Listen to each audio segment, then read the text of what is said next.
Hi everybody, welcome to another class.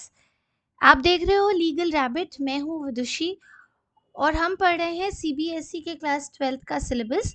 Legal studies में unit 2 है ADR alternative dispute resolution. ये third class है।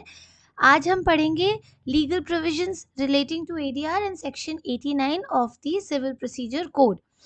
इसके पहले के लेक्चर्स देख लेना, थोड़ा समझ में आ जाएगा। डाउट्स हो तो कमेंट सेक्शन में लिख के बताना। Online offline regular classes legal rabbit की चल रही हैं। अगर कोई भी इंटरेस्टेड हो तो डिस्क्रिप्शन बॉक्स में कॉन्टैक्ट नंबर है, feel free to get in touch with us. चलो तो शुरू करते हैं।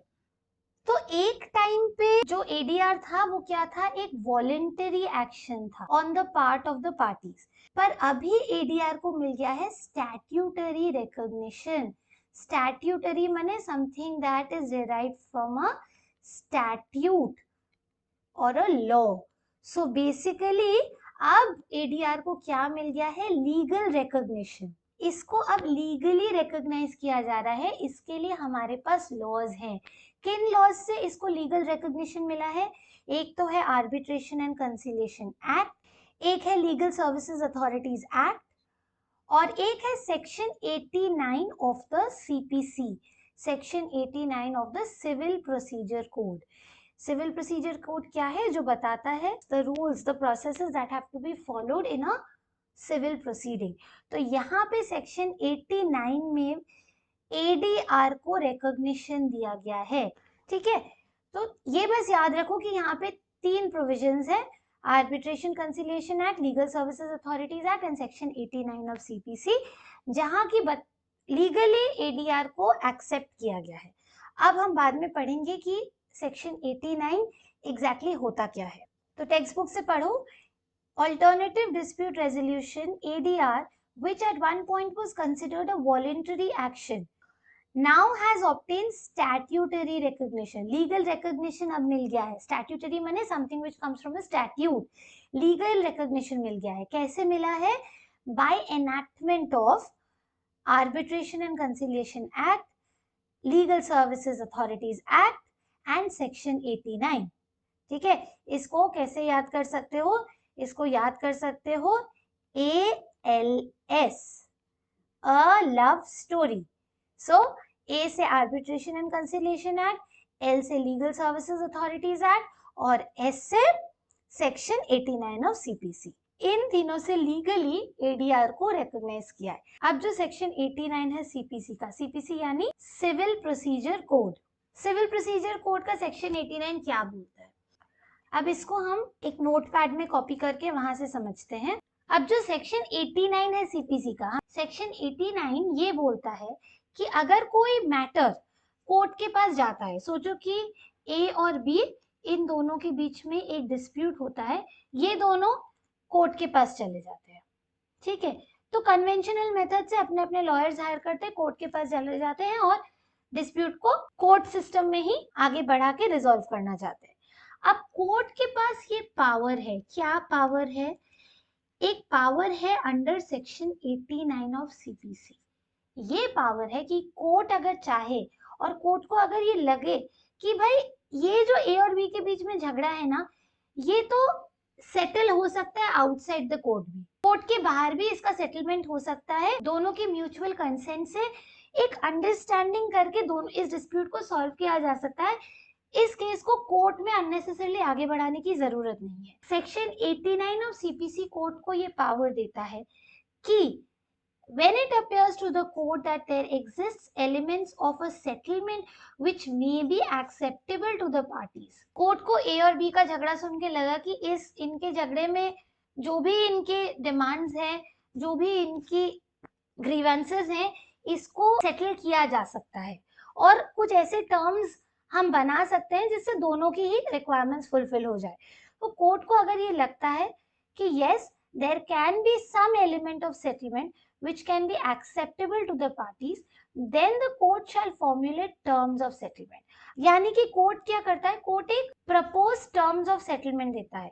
कोर्ट को लगता है कि इन टर्म्स एंड कंडीशंस के बेसिस पे ए और बी का ये झगड़ा आउट ऑफ कोर्ट भी रिजॉल्व हो सकता है। अब ये टर्म्स ऑफ सेटलमेंट को कोर्ट क्या करता है? ए और बी को देता है कि भाई आप दोनों के बीच में झगड़ा, आप एक बार देख लो, हमने ये टर्म्स ऑफ सेटलमेंट ड्राफ्ट किया है। ए और बी वो देखते हैं, अपने ऑब्जर्वेशन देते हैं। ए को लगता है कि हाँ एकदम सही है, बी को लगता है कि नहीं मेरे को ये तो ऐसे नहीं चाहिए, इसमें ये चेंज कर सकते हैं, ये करने से मेरे लिए ज्यादा एक्सेप्टेबल है। ऐसे वो अपने ऑब्जर्वेशन देते हैं। उसके बाद court reformulates the terms of settlements. Court को लगता है कि चलो इनके ऑब्जर्वेशंस लेके इन टर्म्स को थोड़ा सा ऑल्टर करते हैं। कोर्ट वापस ऑल्टर करते हैं। करने के बाद कोर्ट क्या करता है, ए और बी को बोलता है कि जाओ आप एडीआर यूज करो अपने डिस्प्यूट को रिजॉल्व करने के लिए, आउट ऑफ कोर्ट सेटलमेंट कर लो, आप ऑल्टरनेटिव डिस्प्यूट रेजोल्यूशन से ये रिजॉल्व कर लो। अब ऑल्टरनेटिव डिस्प्यूट रेजोल्यूशन के कुछ फॉर्म्स होते हैं।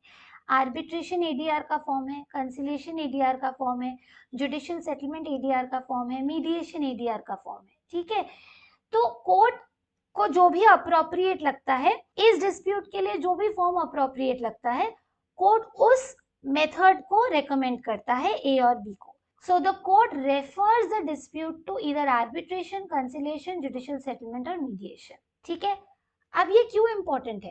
पहले अगर कोई मैटर कोर्ट के पास जाता था, जैसे ए और बी अगर कोर्ट के पास गए एक झगड़ा लेके, तो कोर्ट के पास कोई ऑप्शन नहीं है कि वो उनको बोले आप आउट ऑफ कोर्ट सेटलमेंट कर लो या आप एडीआर से इसको रिजॉल्व कर लो। अब कोर्ट के पास मैटर आ गया है तो कोर्ट को उसको कोर्ट प्रोसेस में ही आगे बढ़ा के कोर्ट में ही उसका सोल्यूशन करना होगा।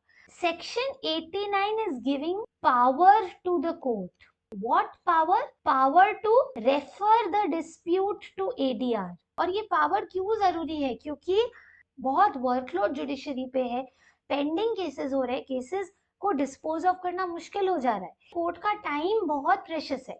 अगर कोर्ट को लगता है कि ये मैटर बाहर सेटल हो सकता है, एडीआर से हो सकता है, तो बेटर है ना कि वो एडीआर से हो जाए और कोर्ट में कोई और केस डिस्पोज ऑफ हो। ये जो आप देख रहे हो ये सब है फॉर्म्स ऑफ एडीआर। बाद में डिटेल में पढ़ेंगे कि ये फॉर्म्स क्या होते हैं, इसीलिए अभी मैं ये नहीं समझा रही हूँ कि ये फॉर्म्स क्या होते हैं। ठीक है, तो अभी हमने ये पार्ट ही डिस्कस किया सीपीसी का, ये section 89 of CPC, where it appears to the court that there exist elements of settlement which may be acceptable to the parties, the court shall formulate terms of settlement. Court को अगर ये लग रहा है कि हाँ इस डिस्प्यूट को सेटल किया जा सकता है, आउट ऑफ कोर्ट एडीआर से सेटल किया जा सकता है, तो कोर्ट टर्म्स ऑफ सेटलमेंट को बनाएंगे, बना के पार्टीज को देंगे, पार्टीज अपना अपना ऑब्जर्वेशन देंगी कि उनको अगर लगता है ये टर्म्स ऑफ सेटलमेंट सही है तो ठीक है, अगर उनको कुछ ऑल्टरेशंस चाहिए वो अपना ऑब्जर्वेशन देते हैं, कोर्ट इन टर्म्स को रीफॉर्म्युलेट कर सकते हैं, वापस से थोड़ा ऑल्टर कर सकते हैं।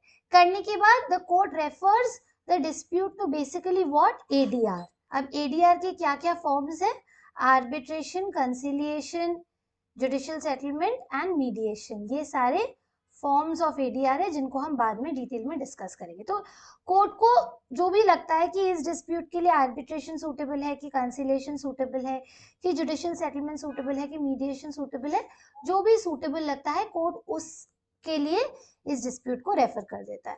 The purpose of this section is to enable the courts to legally refer the matters to ADR. मैंने बताया ना, it's a power that is given to the courts. Court को एक पावर दिया जा रहा है कि जब कोई केस नॉर्मली उनके पास आ रहा है तब भी अगर उनको लगे तो वो उसको एडीआर में रेफर कर सकते हैं, ताकि केसेस जल्दी जल्दी डिस्पोज ऑफ हो सके, बैकलॉग कम हो।